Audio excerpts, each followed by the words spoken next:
प्यारे बच्चों, chapter wise revision with MJ star sir series के सेकंड एपिसोड में मैं आपका अपना एमजे सर हिंदुस्तान के सभी बच्चों का फिर से तहे दिल से हार्दिक अभिनंदन करता हूं, इस्तकबाल करता हूं, स्वागत करता हूं। बच्चों, जैसा कि आपको मालूम है, अपने इस सीरीज के पहले एपिसोड में इवोल्यूशन चैप्टर के 25 क्वेश्चंस लेकर मैं आपके साथ जुड़ा था। बच्चों, उसी सीक्वेंस को आगे ले चलते हैं। तो आज अपने इस एपिसोड के अंदर बच्चों मैं आपके साथ आपकी जूलॉजी का या फिर मैं कहना चाहूंगा आपके नीट के सिलेबस की एंटायर जूलॉजी का दी मोस्ट इंपॉर्टेंट चैप्टर लेकर आपके साथ जुड़ने जा रहा हूं, दैट इज ह्यूमन रिप्रोडक्शन। बच्चों, आज के अपने इस एपिसोड के अंदर मैंने क्या किया है, मैंने आपके लिए 30 क्वेश्चंस जो हैं बच्चों प्रिपेयर किए हैं। विश्वास मानिए, सारे के सारे एनसीईआरटी बेस्ड हैं, सारे के सारे नीट 2026 ओरिएंटेड हैं। बच्चों, इस वीडियो के दौरान हमें किस तरह से आगे बढ़ना है ये चीज़ तो आपको मालूम है। मैं एक बार फिर से इस चीज़ को रिपीट कर देता हूं। जैसे बच्चों कोई भी क्वेश्चन आपको स्क्रीन पर दिखेगा, आपको सबसे पहले अपनी स्क्रीन को पॉज करना है। बच्चों, आपको क्वेश्चन को खुद से अटेम्प्ट करना है, उसके बाद फिर आप वीडियो को रिज्यूम करके सॉल्यूशंस को आगे मैच करने की कोशिश करेंगे।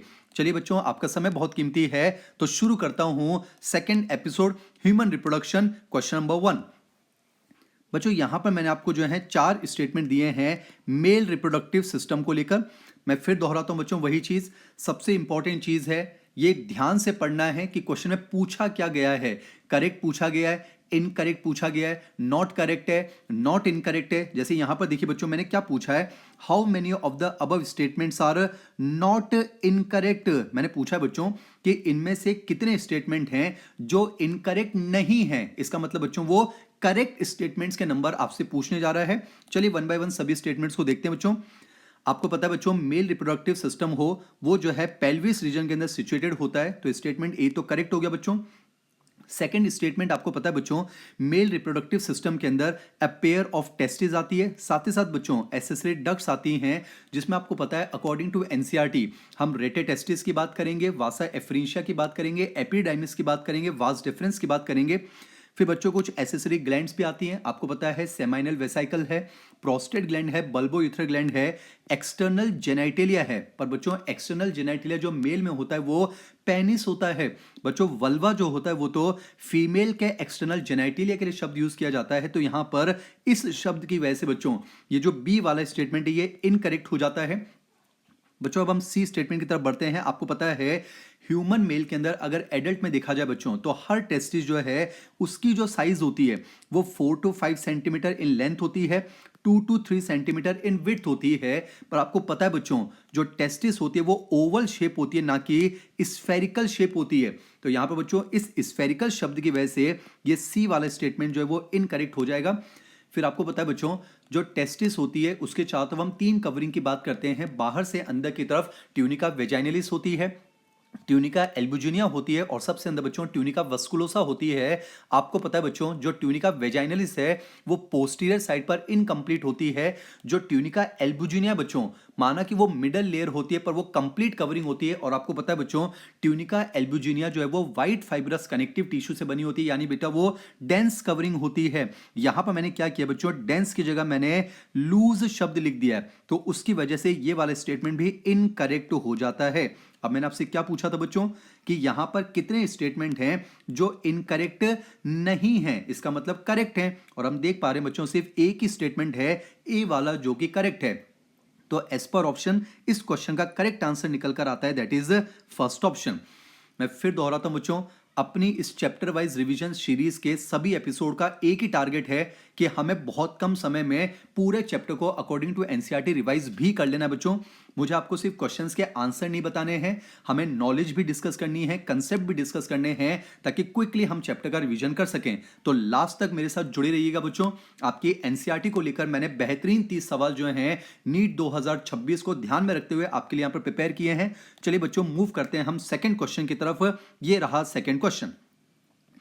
बच्चों आपको ये चीज तो पता है कि जो ह्यूमन मेल के अंदर जो टेस्टिस होती है बच्चों, उनको एब्डोमिनल कैविटी के बाहर की तरफ एक पाउच होता है स्क्रोटम, उसके अंदर जो है उसको प्लेस किया जाता है। तो एसर्शन तो सही है बच्चों, पर रीजन आपको मालूम है, टेस्टिस के टेम्परेचर को बॉडी के इंटरनल टेम्परेचर से 2 से 2.5 डिग्री सेंटीग्रेड लोअर मेंटेन करना होता है बच्चों। पर यहां पर देखिए मैंने क्या लिखा है, मैंने यहां बच्चों हायर शब्द लिख दिया है। मैं फिर दोहरा रहा हूं बच्चों, इस एपिसोड के माध्यम से या फिर इस सीरीज के जरिए हम यही सीखना चाहते हैं कि कैसे हमें एनसीईआरटी को और अच्छे से पढ़ना है ताकि हम मेन एग्जाम में गलती ना करें। बच्चों एनसीईआरटी में यहां पर लेस या फिर लोअर शब्द लिखा हुआ है, यहां पर मैंने हायर शब्द लिख दिया है। इसी की वजह से बच्चों ये रीजन वाला स्टेटमेंट बिल्कुल इनकरेक्ट हो जाता है। तो हम कह पाते हैं कि असर्शन बिल्कुल सही है, रीजन गलत है। मैं फिर कह रहा हूं बच्चों, आप रिजिड माइंडसेट के हिसाब से नहीं जाना कि सर पहले ऑप्शन में हमेशा होता है both assertion and reason are correct and reason is the correct explanation. ये चीज बच्चों मैं आपको इवोल्यूशन वाले पहले एपिसोड में समझा चुका हूं। हालांकि यहां पर तो मैंने फिर से ऑप्शन जो है वो सिमिलर रखे हैं जैसे नीट में आते हैं, पर आप रिजिड माइंडसेट के साथ नहीं जाएंगे। मेन एग्जाम में आपको प्रॉपर्ली कंसंट्रेशन के साथ वहां जो इंस्ट्रक्शन दिए हुए हैं उनको पढ़कर फिर आपको अपने क्वेश्चन को सॉल्व करना होगा बच्चों। तो यहां पर तो एज पर ऑप्शन अगर हम देखें बेटा असर्शन जो है वो सही है और रीजन जो है वो गलत है। तो यहां पर करेक्ट आंसर निकल कर आएगा, दैट इज थर्ड ऑप्शन। चलिए बच्चों मूव करते हैं नेक्स्ट क्वेश्चन की तरफ। Here comes question number 3। मैं फिर कह रहा हूं बच्चों, आप वीडियो पॉज करेंगे, खुद से अटेम्प्ट करेंगे, बाद में रिज्यूम करके आपको सॉल्यूशन को चेक करना है बच्चों ना। 100% एनसीईआरटी चल रही है। चलिए बच्चों थर्ड क्वेश्चन की तरफ मूव करते हैं। आपको पता है बच्चों, नॉलेज आपको पता है, एक एडल्ट ह्यूमन मेल में बच्चों हर टेस्टिस के अंदर 250 कंपार्टमेंट्स होते हैं जिनको टेस्टिकुलर लोब्यूल्स कहा जाता है। मैंने यहां पर 350 कर दिया बच्चों, तो एग्जैक्ट डेटा तो 250 है। तो बेटा इस 350 की वजह से ये स्टेटमेंट नंबर 1 इनकरेक्ट हो जाता है। और सेकंड आपको पता है बच्चों कि हर टेस्टिकुलर लोब्यूल के अंदर ऑन एन एवरेज अगर देखा जाए तो 1 से लेकर 3 हाईली कॉइल्ड सेमिनिफेरस ट्यूब्यूल्स होते हैं बच्चों। तो देखिए यहां पर ये डेटा तो सही है कि each lobule contains 1 to 3 seminiferous tubule, पर बच्चों वो हाईली कॉइल्ड होते हैं, वो स्ट्रेट नहीं होते हैं। तो इस एक शब्द की वजह से बच्चों यहां पर स्टेटमेंट टू बी इनकरेक्ट हो जाता है। तो अगर हम एज पर ऑप्शंस अगर यहां पर चेक करें बच्चों, यहां पर दोनों ही स्टेटमेंट हमारे इनकरेक्ट हैं। तो करेक्ट आंसर निकल कर आता है, दैट इज फर्स्ट ऑप्शन। बच्चों लास्ट तक मेरे साथ जुड़े रहेंगे तो बहुत ही कम समय में पूरी एनसीईआरटी को जो है आप इस एपिसोड के माध्यम से रिवाइज कर पाएंगे बच्चों ना। चलिए मूव करते हैं फोर्थ क्वेश्चन की तरफ। बच्चों ये तो आपके लिए नॉलेज बेस्ड क्वेश्चन है, ये तो अभी मैंने आपको पहले क्वेश्चन में भी डिस्कस किया था। अकॉर्डिंग टू एनसीईआरटी अगर हम देखें बच्चों तो मेल सेक्स एसेसरी डक्ट्स के अंदर रेटेड टेस्टिस को भी इंक्लूड करना है, वासा एफ्रेंशिया को भी करना है, एपिडाइमिस को भी करना है और वास डेफरेंस को भी करना है बच्चों। तो स्ट्रिक्टली एज पर एनसीईआरटी हम चल रहे हैं बच्चों। तो इस क्वेश्चन का करेक्ट आंसर निकल कर आता है, दैट इज फर्स्ट ऑप्शन। चलिए मूव करते हैं बच्चों फिफ्थ क्वेश्चन की तरफ। बढ़िया सवाल है बच्चों। यहां पर मैंने क्या लिखा है, each seminiferous tubule is lined on its inner side. बच्चों अगर आपने एनसीईआरटी को ध्यान से पढ़ा है ना तो पूरे के पूरे स्टेटमेंट आपको 100% एनसीईआरटी मिलेंगे। बस कुछ शब्दों का यहां पर मैंने उलटफेर किया है, यही तो गलतियां हमें सीखनी है बच्चों। तो देखिए मैंने क्या लिखा है, each seminiferous tubule is lined on its inner side by 2 types of cell called as male germ cell spermatogonia and Leydig cell. आपको कंफर्मेशन पता होना चाहिए बच्चों कि लेडिक सेल तो सेमिनिफेरस ट्यूब्यूल के बाहर की तरफ होते हैं बच्चों, ना कि सेमिनिफेरस ट्यूब्यूल के अंदर। बच्चों सेमिनिफेरस ट्यूब्यूल के अंदर की तरफ मेल जर्म सेल के साथ जो दूसरे सेल प्रेजेंट होते हैं बच्चों वो तो सर्टोली सेल होते हैं, ना कि लेडिक सेल। तो इस लेडिक की वजह से बच्चों ये वाला स्टेटमेंट इनकरेक्ट हो जाता है। सेकेंड स्टेटमेंट पढ़ते हैं बच्चों, the male germ cell undergo meiotic division. शब्दों को ध्यान से पढ़ना बच्चों, ये बात तो सही है कि गैमेटोजेनेसिस के दौरान हम जो है मियोटिक डिवीजन की बात करते हैं बच्चों। तो यहां तक तो सही है, the male germ cell undergo meiotic division leading to sperm formation, यहां तक तो सही है बच्चों। पर आगे देखिए मैंने क्या लिखा है कि Leydig cell provide nutrition to the germ cell, ये गलत हो गया बच्चों। आपको पता है जर्म सेल्स को न्यूट्रिशन कौन देते हैं, सर्टोली सेल देते हैं, ना कि लेडिक सेल। तो बच्चों यहां पर ये स्टेटमेंट भी इनकरेक्ट हो जाता है। तो एज पर ऑप्शन अगर हम देखें तो both the statements are incorrect. तो करेक्ट आंसर निकल कर आता है, दैट इज फर्स्ट ऑप्शन। बहुत मेहनत करनी है बच्चों, पूरी ईमानदारी के साथ जो है आपके साथ मैं जुड़ रहा हूं इस सीरीज को लेकर। आप भी अच्छे से रिवाइज करिए, क्वेश्चन को सॉल्व कीजिए और मिलकर बच्चों हमें जो है ड्रीम कॉलेज के पहुंचने के सपने को पूरा करना है। चलिए बच्चों मूव करते हैं नेक्स्ट क्वेश्चन की तरफ, क्वेश्चन नंबर 6। बच्चों ये क्वेश्चन तो बहुत ही आसान है। आपको ये पता होना चाहिए सेमाइनल वेसाइकल, प्रोस्टेट ग्लैंड और बल्बोयूथेरल ग्लैंड जो होती है बच्चों, इन तीनों ग्लैंड के सिक्रीशन को कलेक्टिवली कहा जाता है सेमाइनल प्लाज्मा। पर बच्चों क्या होता है, जैसे ही ह्यूमन मेल के अंदर सेक्सुअल अराउजल होता है, सेक्सुअल एक्साइटमेंट होता है, बल्बोयूथेरल ग्लैंड की जो सिक्रीशन है बच्चों, ये सबसे पहले रिलीज हो जाते हैं, इसीलिए इनको प्री इजैकुलेटरी सिक्रीशंस भी कहा जाता है। आपको पता है बच्चों, बल्बोयूथेरल ग्लैंड की जो सिक्रीशन है, इनके दो फंक्शन होते हैं। एक तो ये यूरेथ्रा की एसिडिटी को न्यूट्रलाइज करते हैं, क्योंकि आपको पता है बच्चों, मेल के अंदर वहीं से स्पर्म को गुजरना है, वहीं से यूरिन गुजरता है बच्चों। फीमेल के अंदर तो यूरेथ्रा की ओपनिंग और वेजाइनल ओपनिंग बच्चों अलग अलग होती है, पर मेल के केस में जहां से स्पर्म आएंगे वहीं से तो यूरिन आता है बच्चों। तो जो यूरिनरी ट्रैक्ट होता है वो एसिडिक हो जाता है और स्पर्म वहां सर्वाइव नहीं करेंगे। तो क्या होता है बच्चों, इजैकुलेशन से पहले बल्बोयूरेथ्रल ग्लैंड के सिक्रीशन आते हैं जो कि यूरेथ्रा की एसिडिटी को न्यूट्रलाइज करते हैं, और साथ ही साथ बच्चों ये पेनिस का लुब्रिकेशन भी करवाते हैं। मैं फिर कह रहा हूं बच्चों, all of the above option देखकर हमें ललचाना नहीं है, हमें अपनी नॉलेज पर जो है स्टिक रहना है, अपने फैक्ट्स पर हमें अड़े रहना है बच्चों। तो एज पर एनसीईआरटी हम डिस्कस करेंगे। तो आपको पता है बच्चों, पेनिस का लुब्रिकेशन जो है वो प्री इजैकुलेटरी सिक्रीशन यानी कि बल्बोयूरेथ्रल ग्लैंड के सिक्रीशन की वजह से होता है। तो इस क्वेश्चन का करेक्ट आंसर है बच्चों थर्ड ऑप्शन। इधर उधर की कोई बात नहीं करनी बच्चों, एग्जाम नजदीक है, आपको मालूम है, तो पॉइंट टू पॉइंट हम यहां पर अकॉर्डिंग टू एनसीईआरटी डिस्कस करेंगे। चलिए बच्चों मूव करते हैं नेक्स्ट क्वेश्चन की तरफ। Question number 7। बच्चों बढ़िया सवाल मैंने बनाए हैं। जैसे पहला सवाल मैंने मेल रिप्रोडक्टिव सिस्टम को लेकर लिखा, यहां पर बच्चों अब मैंने फीमेल रिप्रोडक्टिव सिस्टम को लेकर मैंने आपको 4 स्टेटमेंट दिए हैं। आइए वन बाय वन चेक करते हैं बच्चों। सिर्फ आंसर नहीं बताने हैं, पूरी एनसीईआरटी को रिवाइज करना है, यह हमारा सोल पर्पस है। चलिए बच्चों देखते हैं। यह हमें पता है बच्चों, फीमेल रिप्रोडक्टिव सिस्टम में हमें अ पेयर ऑफ ओवरीज मिलती हैं, अ पेयर ऑफ ओविडक्ट्स जिनको फैलोपियन ट्यूब कहते हैं, यूट्रस है, सर्विक्स है। हालांकि बच्चों यूट्रस की जो नेक होती है ना, उसी को सर्विक्स कहा जाता है, पर ये एनसीईआरटी का स्टेटमेंट है। तो uterus comma cervix, vagina and external genitalia. बच्चों इस स्टेटमेंट को पढ़कर यह समझ में आना चाहिए कि वेजाइना जो है वो एक्सटर्नल जेनेटिलिया का पार्ट नहीं है। बच्चों मैं क्लास में भी कई बार आपको बताता हूं, फिर से दोहराता हूं, पेनिस जो है वो मेल का एक्सटर्नल जेनाइटिलिया भी है और कॉपुलेटरी ऑर्गन भी है। वेजाइना बच्चों ये फीमेल का कॉपुलेटरी ऑर्गन तो है, पर ये एक्सटर्नल जेनाइटिलिया नहीं है। बच्चों बाहर से वेजाइना जो है वो विजिबल नहीं होती है, सिर्फ वेजाइना की ओपनिंग जो है वो विजिबल होती है। तो वेजाइना फीमेल में एक्सटर्नल जेनाइटिलिया में इंक्लूड नहीं होगा, और ये जाहिर सी बात है बच्चों, ये पेल्विक रीजन में प्रेजेंट होता है। तो ए वाला स्टेटमेंट बिल्कुल सही है। बच्चों अगर हम ओवरी की पोजीशन की बात करें तो the ovaries are located one on each side of the lower abdomen. बच्चों ओवरी अपर एब्डोमेन में नहीं, लोअर एब्डोमेन में सिचुएटेड होती है। तो इस एक वर्ड को चेंज करने की वजह से ये बी वाला स्टेटमेंट जो है वो इनकरेक्ट हो जाता है। सी वाला पढ़ते हैं बच्चों। आपको पता है हर ओवरी की जो साइज है बच्चों वो 2 से 4 सेंटीमीटर होती है, और वो पेल्विक वॉल और यूट्रस से कुछ लिगामेंट्स की मदद से जुड़ी होती है।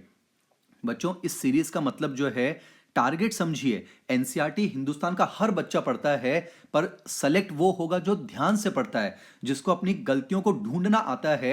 अब जैसे मैंने आपसे क्या कहा, सबको पता है कि सर ओवरी की साइज 2 से 4 सेंटीमीटर होती है। ध्यान से देखिए बच्चों, मैंने यहां पर सेंटीमीटर की जगह मिलीमीटर लिख दिया है, उसकी वजह से ये स्टेटमेंट इनकरेक्ट हो जाता है। तो सी वाला जो है बच्चों इनकरेक्ट है।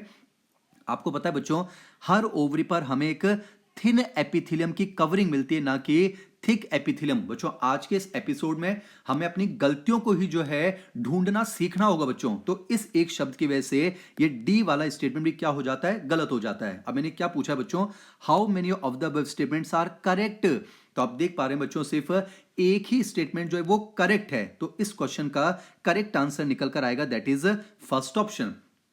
बाकी बच्चों अगर आपने एनसीईआरटी को अगर ढंग से पढ़ा है तो आप ऑब्जर्व कर रहे होंगे, सभी स्टेटमेंट 100% एनसीईआरटी से उठाएं बच्चों, बस कुछ शब्दों को चेंज किया है ताकि हम अपने कंसेप्ट को प्रॉपर्ली बहुत कम समय में रिवाइज कर सकें। चलिए बच्चों मूव करते हैं क्वेश्चन नंबर 8 की तरफ।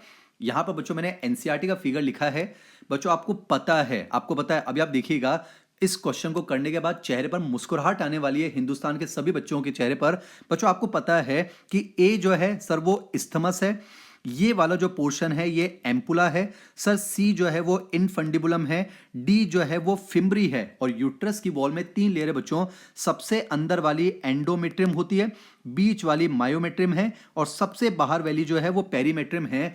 तो यहां पर आपको ए बी सी डी तो पता चल गया। जैसे बच्चों अगर हम देखें, ए जो है कंफर्म है बच्चों, ए क्या हो जाएगा, ए जो है वो इस्थमस हो जाएगा, बी जो है वो पेरीमेट्रियम हो जाएगा, सी जो है वो इनफंडिबुलम है और डी जो है वो फिम्बरी है।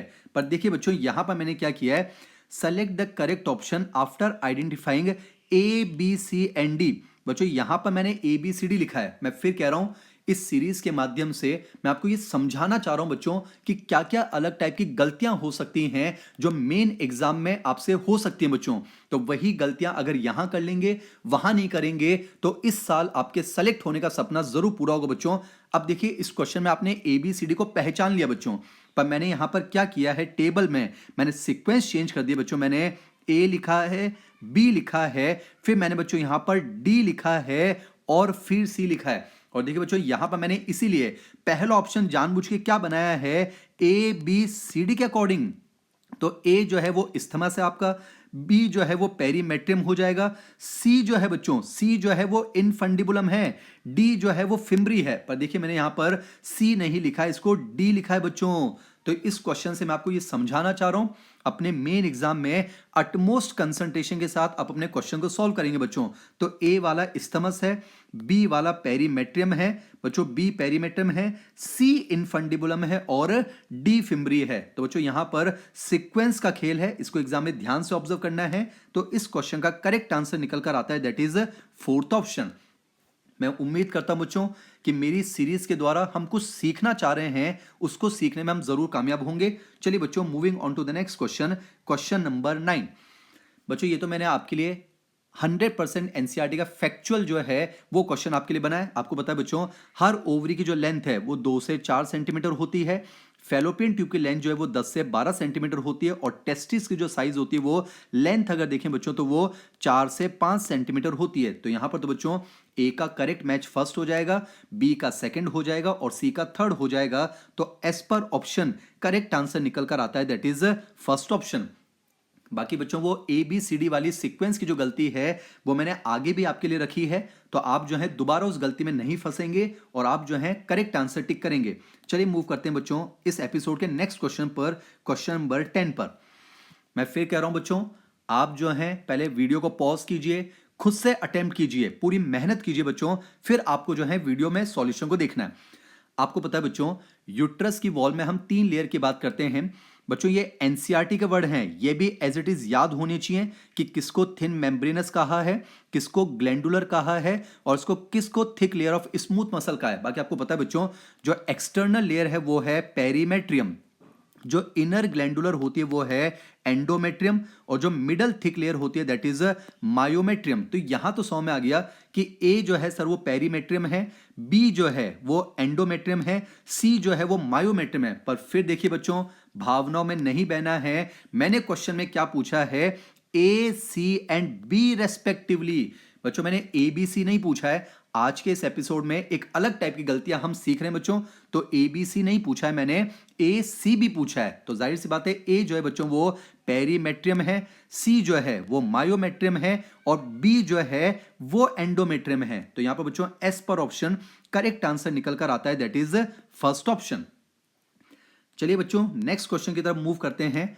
आप यकीन मानिए बच्चों 100% एनसीईआरटी लेकर चल रहा हूं, 100% नीट 2026 ओरिएंटेड मैंने अपने इस एपिसोड को रखा है। बस मेहनत के साथ बच्चों जुड़े रहेंगे, मेन एग्जाम को फोड़ कराना बच्चों ना। चलिए मूव करते हैं क्वेश्चन नंबर 11 की तरफ।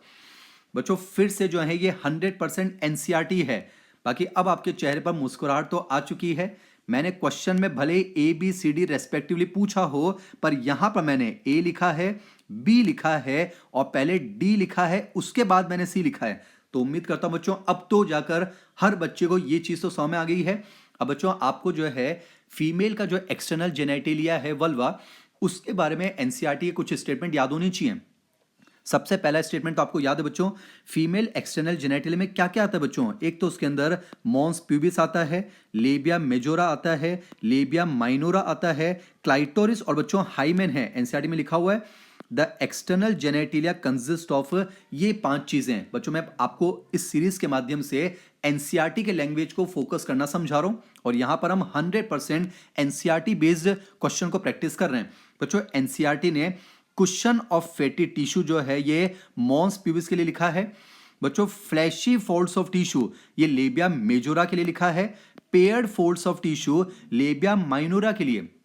और जो एक टाइनी फिंगर लाइक स्ट्रक्चर होता है जो कि लेबिया माइनोरा के फ्यूजन के अपर जंक्शन पर मिलता है उसे कहा जाता है बच्चों क्लाइटोरिस। तो यहां पर ए जो है मेरे बच्चों वो मॉन्स प्यूबिस हो जाएगा, तो ए जो है वो मॉन्स प्यूबिस हो जाएगा। बी जो है बच्चों वो लेबिया माइनोरा हो जाएगा। डी जो है वो क्लाइटोरिस हो जाएगा और सी जो है बच्चों सी जो है वो हो जाएगा लेबिया मेजोरा। तो बच्चों एस पर ऑप्शन करेक्ट आंसर निकल कर आएगा, दैट इज फोर्थ ऑप्शन। बच्चों 100% एनसीईआरटी की लैंग्वेज है, उसके अकॉर्डिंग हमें नीट में आंसर को टिक करना चाहिए, यही सबसे बेस्ट प्रैक्टिस है बच्चों ना। चलिए मूव करते हैं इस सेशन के क्वेश्चन नंबर 12 की तरफ। बच्चों ये वाला क्वेश्चन तो जस्ट अभी मैंने आपको आंसर बता भी दिया। आपको पता है बच्चों जो फ्लैशी फोल्ड्स ऑफ टिश्यू हैं वो हैं लेबिया मेजोरा और जो पेयर्ड फोल्ड्स ऑफ टिश्यू होते हैं लेबिया माइनोरा। और आपको पता है बच्चों लेबिया माइनोरा के जंक्शन वाले अपर साइड पर बेटा आपको पता है इधर हम इस तरह से वेजाइनल ओपनिंग की बात करेंगे, इधर हम यूरेथ्रल ओपनिंग की। तो एक बात तो कंफर्म है बच्चों यूरेथ्रल ओपनिंग के अबव होगा, यूरेथ्रल ओपनिंग के अबव। लेकिन दो लेबिया माइनोरा के फ्यूजन जंक्शन पर बच्चों यहां पर लोअर जंक्शन नहीं अपर जंक्शन पर यहां प्रेजेंट होता है क्लाइटोरिस। तो एनसीईआरटी का स्टेटमेंट बच्चों क्लाइटोरिस कहां प्रेजेंट होता है upper junction of the two labia minora above the urethral opening. तो बच्चों इस क्वेश्चन का करेक्ट आंसर निकल कर आता है, दैट इज फोर्थ ऑप्शन। चलिए moving on to the next question, question number 13। बच्चों यहां पर मैंने मेमोरी ग्लैंड को लेकर जो है क्वेश्चन फ्रेम किया है। बच्चों इन 30 क्वेश्चन के माध्यम से कोशिश की है मैंने कि हम अकॉर्डिंग टू एनसीईआरटी पूरे चैप्टर को जो है रिवाइज कर सकते हैं। चलिए बच्चों वन बाय वन स्टेटमेंट पढ़ते हैं। A functional memory gland is characteristic of all mammals. बच्चों एनसीईआरटी में यहां पर एक वर्ड और लिखा हुआ है फीमेल। बच्चों यहां पर मैंने वो वर्ड गायब कर दिया है, आप चीज को समझिए। अगर कोई मैमल है ना बच्चों तो उसमें मेमोरी ग्लैंड तो होंगे पर सभी मैमल्स के मेमोरी ग्लैंड फंक्शनल हो ये जरूरी नहीं है बच्चों। जैसे कि मेल के पास मेमोरी ग्लैंड है पर वो नॉन फंक्शनल है, हम ह्यूमन के रेस्पेक्ट में बात कर रहे हैं बच्चों। आपको पता है जो नॉन फंक्शनल मेमोरी ग्लैंड है उन्हें चेस्ट कहा जाता है और जो फंक्शनल मेमोरी ग्लैंड है बच्चों उन्हें ब्रेस्ट कहा जाता है। बच्चों एनसीईआरटी ने मेमोरी ग्लैंड में पहला स्टेटमेंट क्या लिखा है, functional memory gland is characteristic of all female mammals. बच्चों यहां पर मैंने फीमेल वर्ड को गायब कर दिया तो इसलिए बच्चों इस वर्ड के मिस होने की वजह से ये स्टेटमेंट जो है वो इनकरेक्ट हो जाएगा। बी वाला पढ़ते हैं बच्चों। आपको पता है मेमोरी ग्लैंड्स पहली बात तो बच्चों पेयर्ड स्ट्रक्चर है तो ये वाली चीज तो सही है, पर आपको पता है बच्चों मेमोरी ग्लैंड में ग्लैंडुलर टिश्यू तो होता है पर साथ में जो फैट होता है बच्चों उसका जो अमाउंट होता है वो वेरिएबल होता है, वो कांस्टेंट नहीं होता है। तो बच्चों यहां पर कांस्टेंट वर्ड की वजह से ये बी वाला स्टेटमेंट भी इनकरेक्ट हो जाता है। थर्ड वाला स्टेटमेंट आपको पता है बच्चों हर मेमोरी ग्लैंड के अंदर जो ग्लैंडुलर टिश्यू है बच्चों वो 15 से 20 मेमोरी लोब में डिवाइड होता है। पर मैंने क्या कहा बच्चों ईच मेमोरी ग्लैंड में, ना कि दोनों मेमोरी ग्लैंड दोनों ब्रेस्ट को मिलाकर। तो बच्चों यहां पर सी वाला स्टेटमेंट गलत हो जाता है।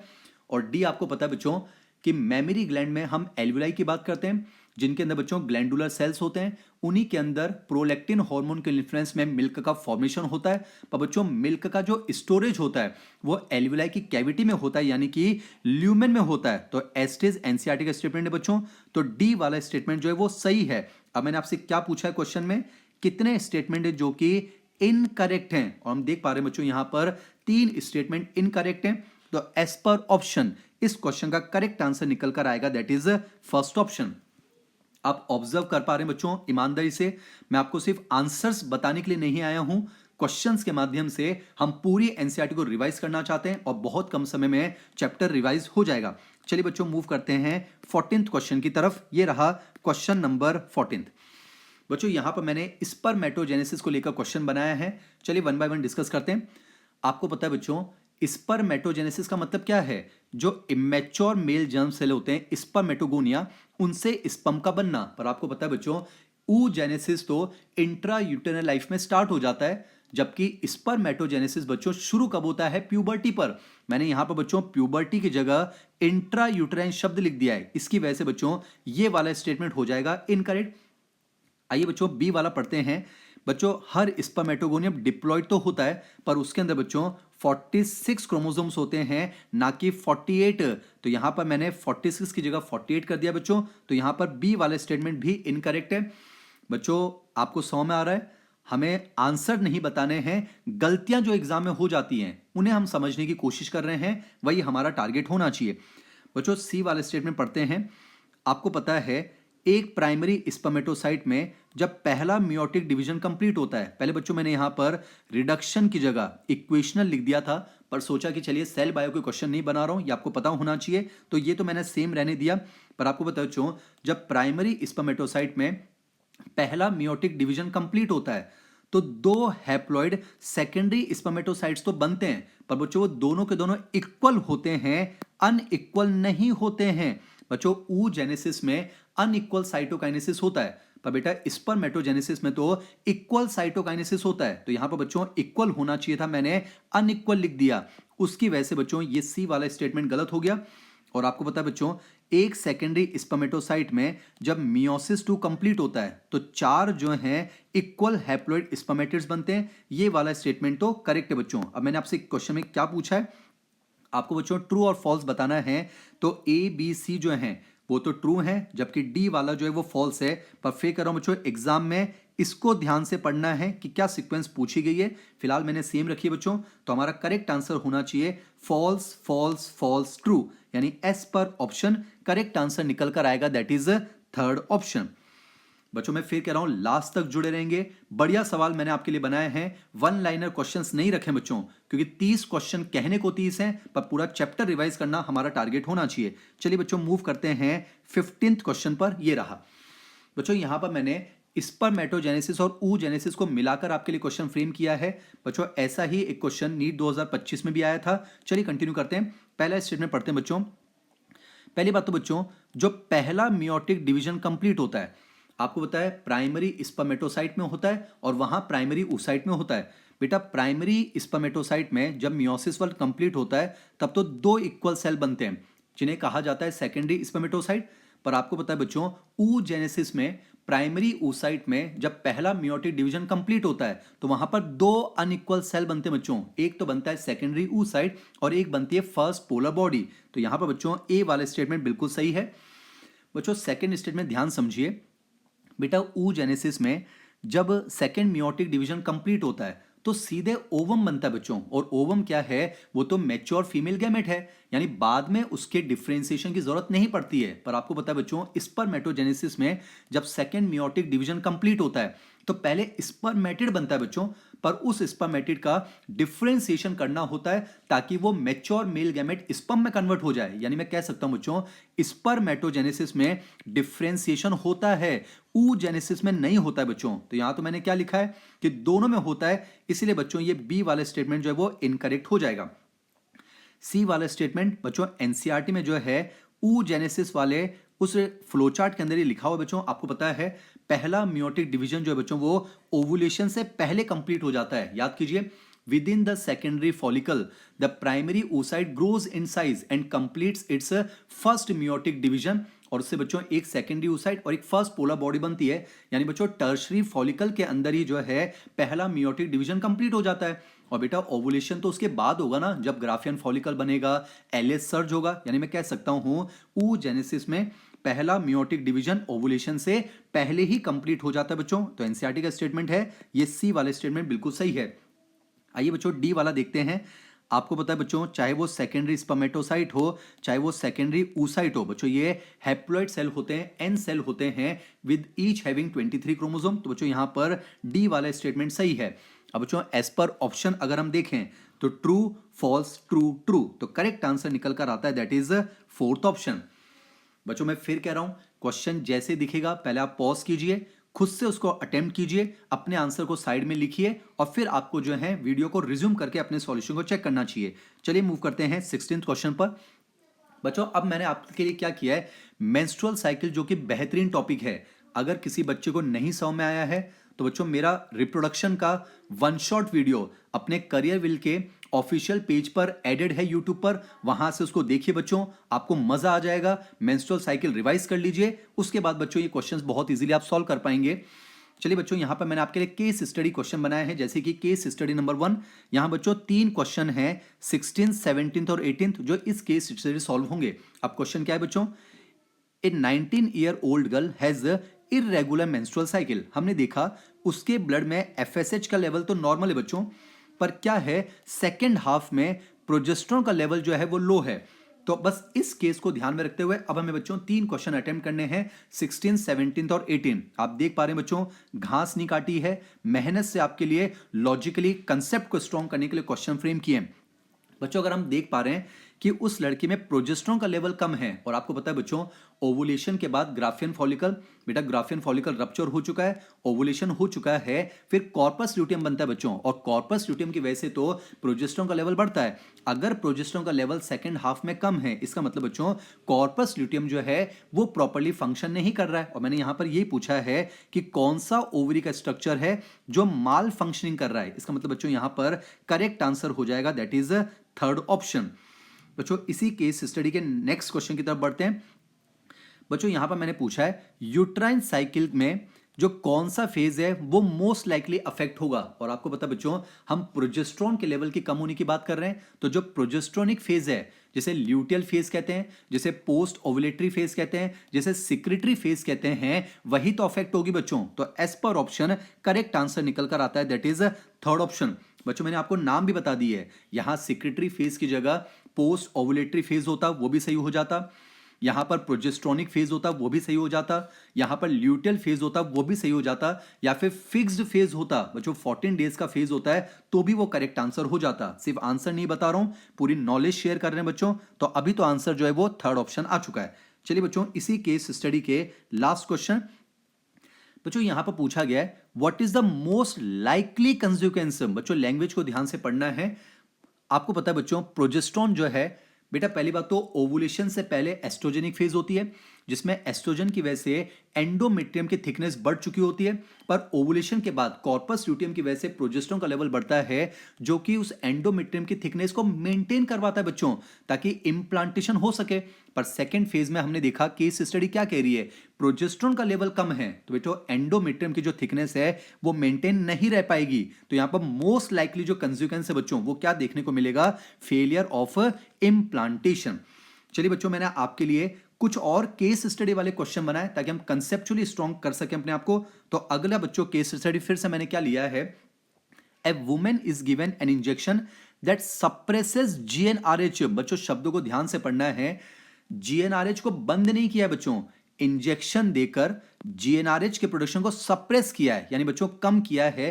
तो क्या होगा आपको पता है बच्चों, हाइपोथैलेमस से जो जीएनआरएच आता है उसका डायरेक्ट इफेक्ट होता है बच्चों एंटीरियर पिट्यूटरी पर, और वहां से फिर वो एफएसएच और एलएच के सिक्रेशन को स्टिमुलेट करता है, यानी गोनेडोट्रोपिन्स। तो पहला क्वेश्चन तो बहुत आसान है बच्चों, अगर आपने इंजेक्शन से किसी फीमेल के अंदर जीएनआरएच के सिक्रेशन को सप्रेस कर दिया है तो डायरेक्ट इफेक्ट पिट्यूटरी के किन हार्मोन्स पर देखने को मिलेगा, एफएसएच और एलएच का सिक्रेशन जो है वो कम हो जाएगा बच्चों। तो इस क्वेश्चन का करेक्ट आंसर है दैट इज सेकंड ऑप्शन। इसी केस स्टडी के नेक्स्ट क्वेश्चन की तरफ बढ़ते हैं बच्चों, which ovarian event will fail to occur. बच्चों मैंने आपको क्या कहा था, जीएनआरएच को सप्रेस किया गया है, इसका मतलब बच्चों एफएसएच एलएच तो आएंगे पर कम आएंगे, और जब एफएसएच आएगा बच्चों तो फॉलिकल की ग्रोथ तो होगी, पर क्या होगा, एफएसएच कम होगा तो आगे चलकर फॉलिकल की जो ग्रोथ है वो सप्रेस होगी, तो टर्शरी फॉलिकल का फॉर्मेशन नहीं हो पाएगा। और आपको कंसेप्ट अगर पता है बच्चों, टर्शरी फॉलिकल से फिर हम एस्ट्रोजन ज्यादा आने की बात करते हैं, जो कि बच्चों पॉजिटिव फीडबैक देता है, जिससे एलएच बढ़ जाता है। याद कीजिए बच्चों एलएच बढ़ता है और फिर जो है ओवुलेशन होता है। पर यहां पर बच्चों अगर मान लेते हैं अगर जीएनआरएच को सप्रेस कर दिया तो माना कि फॉलिकल की ग्रोथ इनिशियली तो होगी, पर एस्ट्रोजन का जो पॉजिटिव फीडबैक आना चाहिए जिससे कि एलएच बढ़ना चाहिए था, जिससे कि ओवुलेशन होता, वो जो है बच्चों मोस्ट लाइकली जो है वो फेल हो जाएगा। तो इस क्वेश्चन का करेक्ट आंसर निकल कर आएगा दैट इज सेकंड ऑप्शन। बच्चों अगर कंसेप्ट इस टॉपिक के स्ट्रांग नहीं है, मैं फिर कह रहा हूं CW के ऑफिशियल यूट्यूब चैनल पर जाकर आप मेरा मेंस्ट्रुअल साइकिल का जो है वन शॉट वाला पोर्शन देख लीजिए, कंसेप्ट स्ट्रांग हो जाएंगे, फिर क्वेश्चन को आप इजीली कर पाएंगे। चलिए बच्चों मूव करते हैं नेक्स्ट क्वेश्चन की तरफ। कौन सा जो फीडबैक मैकेनिज्म है वो डिस्टर्ब होगा? अभी मैंने आपको बता दिया बच्चों, अगर मान लेते हैं एफएसएच कम हो गया तो हम टर्शरी फॉलिकल तक नहीं पहुंचेंगे, तो एस्ट्रोजन की वजह से जो पॉजिटिव फीडबैक आता है ना बच्चों, जिससे एलएच सर्ज होता है और फिर ओवुलेशन होता है, वो जो है डिस्टर्ब हो जाएगा। तो बढ़िया सवाल है बच्चों, तो यहां पर करेक्ट आंसर जो है वो थर्ड ऑप्शन होगा।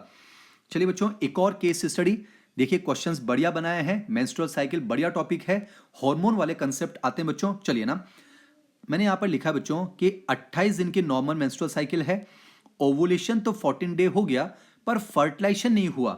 तो आपको पता है बच्चों, अगर फर्टिलाइजेशन नहीं हुआ इसका मतलब प्रेगनेंसी की बात ही नहीं करनी है, तो हमें प्रोजेस्टेरोन की जरूरत नहीं है। तो कॉर्पस ल्यूटियम जो है बच्चों वो डीजनरेट हो जाता है। क्यों हो जाता है? कंसेप्ट आपको पता है बच्चों, पहले तो एलएच कॉर्पस ल्यूटियम को बचाता है, बाद में एससीजी बचाता है। तो बच्चों आप उसके लिए मेंस्ट्रुअल साइकिल को एक बार स्ट्रॉन्ग कर लीजिए, फिर ये क्वेश्चन आप इजीली कर पाएंगे। तो बच्चों ये आपको पता भी होना चाहिए, अगर फर्टिलाइजेशन होता है, प्रेगनेंसी को मेंटेन करवाना होगा, प्रोजेस्टेरोन चाहिए होता है, तो हम कॉर्पस ल्यूटियम को बचाते हैं। पर अगर फर्टिलाइजेशन हुआ ही नहीं है बच्चों, तो कॉर्पस ल्यूटियम जो है वो डीजनरेट हो जाता है। तो इंपॉर्टेंट क्वेश्चन है, करेक्ट आंसर है बच्चों फोर्थ ऑप्शन। बाकी मैं आपको बता दूं, इनिशियली कॉर्पस ल्यूटियम को डीजनरेट होने से बचाता है एलएच, पर बाद में कौन बचाता है बच्चों? SCG, that is human chorionic gonadotropin. तो इंपॉर्टेंट क्वेश्चन है, एग्जाम में आ चुका है, ये आपको पता होना चाहिए। चलिए बच्चों, इसी केस स्टडी के नेक्स्ट क्वेश्चन की तरफ बढ़ते हैं। बच्चों अगर फर्टिलाइजेशन नहीं भी हुआ है, तो आगे चलकर जब मेंस्ट्रुअल साइकिल का पहला दिन आएगा तो ब्लीडिंग तो होगी बच्चों, यानी कि मेंस्ट्रुएशन तो होगा। और मेंस्ट्रुएशन क्यों होगा? क्योंकि कॉर्पस ल्यूटियम डीजनरेट हो जाएगा, एस्ट्रोजन प्रोजेस्टेरोन का लेवल जो है वो कम हो जाएगा बच्चों। तो यहां पर मेंस्ट्रुएशन यानी ब्लीडिंग किन हार्मोनल चेंजेस की वजह से ट्रिगर होगी? तो यहां पर बच्चों करेक्ट आंसर होगा, दैट इज फर्स्ट ऑप्शन। मैं फिर कह रहा हूं बच्चों, अगर आप ईमानदारी से मेरे साथ जुड़े हुए हैं तो ये सेशन बेहतरीन चल रहा है, लास्ट तक आप जुड़े रहेंगे। एनसीईआरटी के हर सब टॉपिक को मैंने कवर करने की कोशिश की है। चलिए बच्चों मूव करते हैं नेक्स्ट क्वेश्चन की तरफ, क्वेश्चन नंबर 24। यहां बच्चों मैंने यहां पर क्वेश्चन लिखा है प्लेसेंटा को लेकर।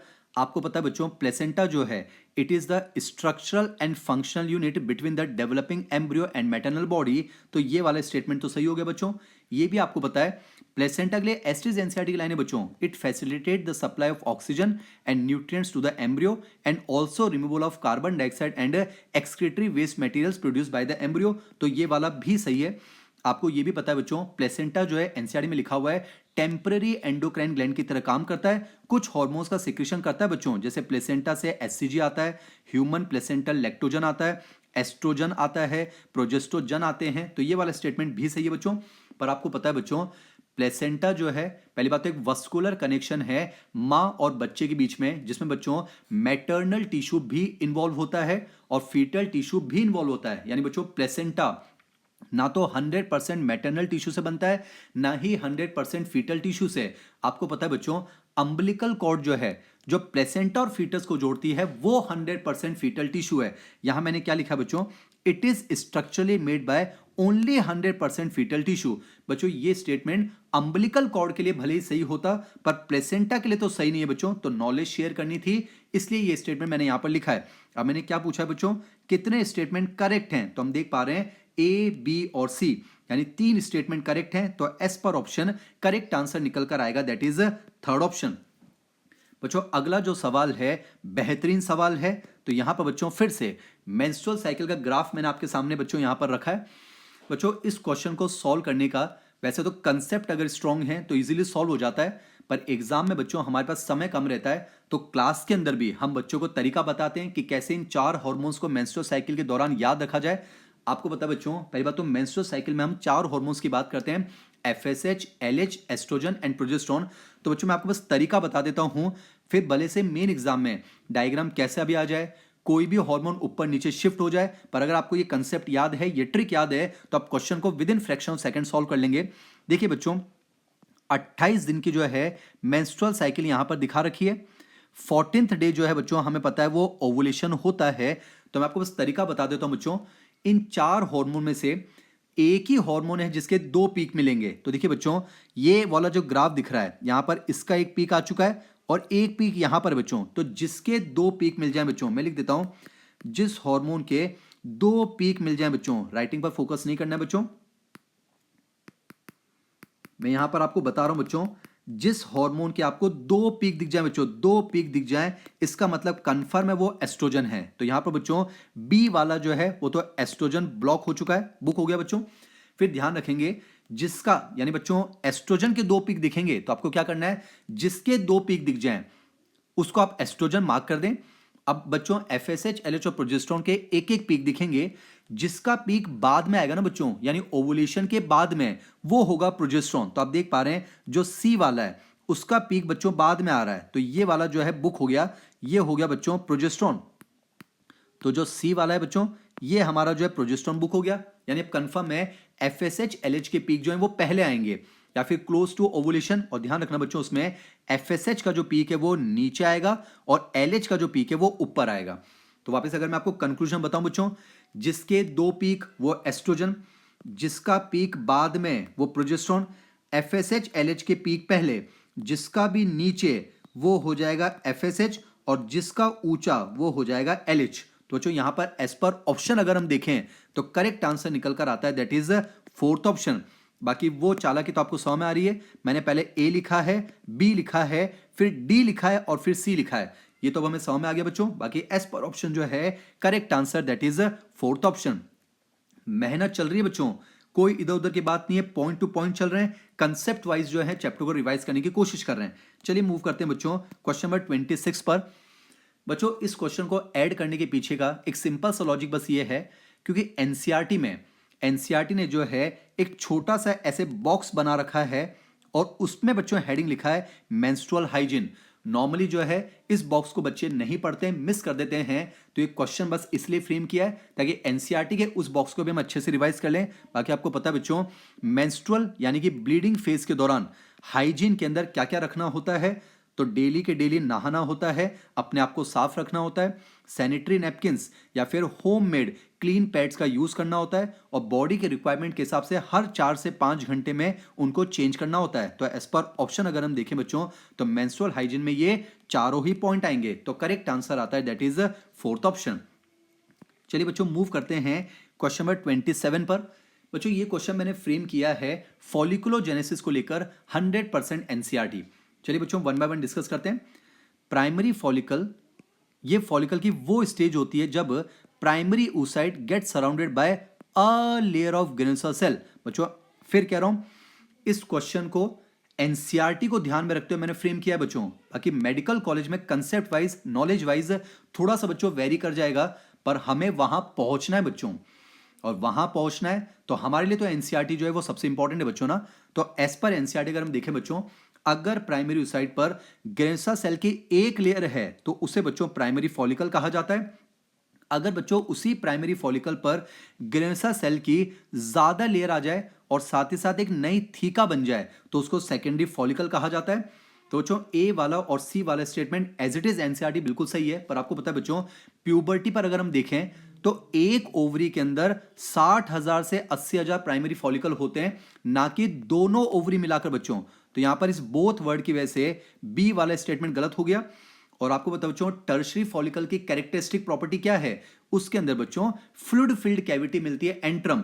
मैंने फिल्ड की जगह बच्चों फ्री वर्ड लिख दिया है, तो इसकी वजह से ये स्टेटमेंट गलत हो गया। अब मैंने आपसे क्या पूछा है कितने स्टेटमेंट जो है वो करेक्ट हैं, तो बच्चों यहां पर ए और सी करेक्ट हैं, यानी दो स्टेटमेंट करेक्ट हैं। तो as per option correct answer that is second option. बच्चों ईमानदारी से आप इस चीज को महसूस कर रहे हैं, पूरा CW परिवार आपके सिलेक्शन को लेकर जो है बिल्कुल बच्चों कटिबद्ध है, बिल्कुल जुड़े हुए हैं आपके साथ। तो बच्चों किसी भी तरह से आप तक बस क्वेश्चन पहुंचाने हैं तो एमजे सर भी आपके साथ जुड़े हुए हैं। आप भी हमारे साथ बच्चों तनो मन से जुड़ जाइए, बहुत मेहनत कीजिए और विश्वास मानिए इसी सेशन में आपके सेलेक्ट होने का सपना जो है वो जरूर पूरा होगा। चलिए बच्चों मूव करते हैं क्वेश्चन नंबर 28 की तरफ।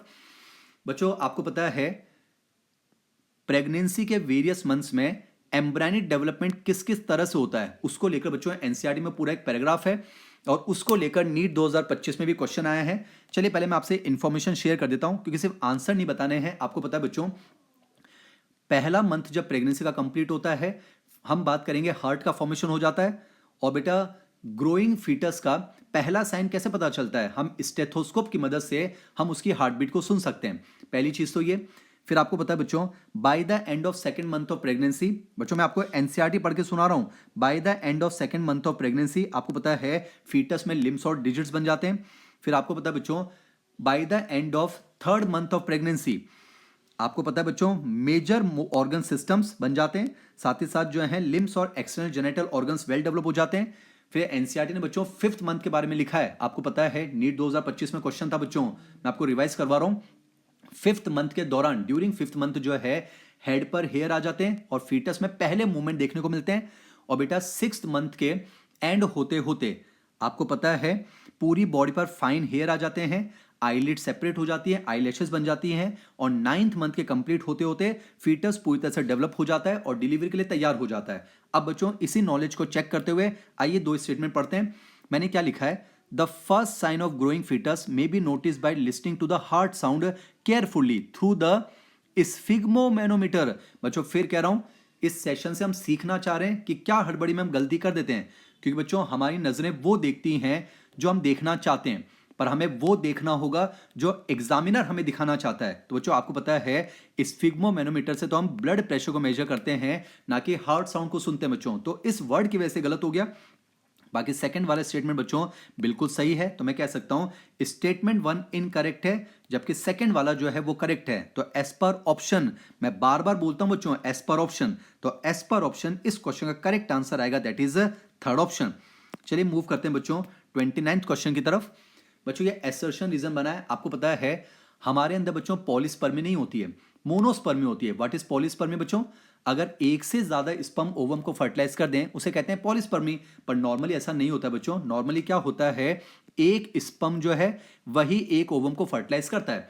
और बेटा पॉलीस्पर्मी इसका मतलब रोकी जाती है, कैसे रोकी जाती है, 100% एनसीईआरटी का स्टेटमेंट है, क्योंकि फर्टिलाइजेशन के दौरान जैसे ही एक स्पर्म बच्चों जोना पेलिसिडा के कांटेक्ट में आता है, वहां पर मेम्ब्रेन में कुछ ऐसे चेंजेस होते हैं, वो चेंजेस मैं आपको यहां नहीं बता रहा हूं बच्चों, जैसे आपको पता होना चाहिए फर्टिलाइजेशन मेम्ब्रेन बन जाती है, जोना पेलिसिडा की हार्डनिंग हो जाती है, कॉर्टिकल रिएक्शन कहा जाता है। बाकी एनसीईआरटी का स्टेटमेंट है जैसे ही एक स्पर्म ओवम के कांटेक्ट में आता है बच्चों, जोना पेलिसिडा में कुछ ऐसे चेंजेस हो जाते हैं जिसकी वजह से एडिशनल स्पर्म की एंट्री को ब्लॉक कर दिया जाता है। यानी कि बच्चों नॉर्मली एक स्पर्म ओवम को फर्टिलाइज करता है, क्यों, क्योंकि रीजन में जो लिखा हुआ है वो उसका करेक्ट एक्सप्लेनेशन है बच्चों। तो इस क्वेश्चन का correct answer as per option निकल कर आएगा, दैट इज फर्स्ट ऑप्शन। चलिए बच्चों हमारे सेकंड एपिसोड के लास्ट क्वेश्चन पर मैं आपको ले चलता हूं, और लास्ट क्वेश्चन बच्चों बेहतरीन बनाया है एज इट इज नीट 2025 का, जो ट्विंस को लेकर क्वेश्चन आया था वही बनाया है, बस थोड़ा सा चेंज कर दिया है बच्चों। Language as it is NEET की है, सेम क्वेश्चन आया था, twins are born to a family that lives next door to you, पर वहां पर क्या लिखा हुआ था, उन ट्विंस में एक बॉय है और एक गर्ल है, तो आंसर गया था फ्रेटर्नल ट्विंस। मैंने क्या कर दिया बच्चों, बस मैंने लिख दिया कि जो ट्विंस हैं वो दोनों लड़के हैं। तो आपको पता है बच्चों मोनोजाइगोटिक ट्विंस जो होते हैं बच्चों, या तो दोनों लड़के होंगे या दोनों लड़कियां होंगी। बेटा डाइजाइगोटिक ट्विंस जो होते हैं, फ्रेटर्नल ट्विंस जो होते हैं, उसमें जो है बेटा दोनों लड़के भी हो सकते हैं, दोनों लड़कियां भी हो सकती हैं, एक लड़का और एक लड़की भी हो सकता है। बेटा नीट में जो क्वेश्चन था उसमें यह था कि एक लड़का और एक लड़की है, और बेटा लड़का और लड़की जो है अगर वो ट्विन है तो बेटा वो मोनोजाइगोटिक नहीं हो सकते। पर मैंने तो यहां पर क्या लिखा है, वो ट्विंस दोनों लड़के हैं, तो बच्चों दोनों मोनोजाइगोटिक भी हो सकते हैं, दोनों फ्रेटर्नल यानी डाइजाइगोटिक भी हो सकते हैं। पर ये जरूरी थोड़ा ना बच्चों कि उनको इन विट्रो फर्टिलाइजेशन के द्वारा कंसीव किया गया हो, ये बात तो गलत है। तो यहां पर बच्चों as per option correct answer निकल कर आएगा, दैट इज फोर्थ ऑप्शन। चलिए बच्चों इसी के साथ जो है chapter wise revision with MJ star sir series के सेकंड एपिसोड के हम लास्ट पॉइंट पर पहुंच चुके हैं बच्चों। यहां पर जो है हमारा एपिसोड कंप्लीट होता है बच्चों। अब आपको कमेंट सेक्शन में मुझे बताना है कि आज का ये एपिसोड आपके लिए बेनिफिशियल रहा या नहीं रहा। आपको मुझे कमेंट सेक्शन में बताना है बच्चों कि क्या इस एपिसोड के माध्यम से आपने चैप्टर को रिवाइज कर पाए।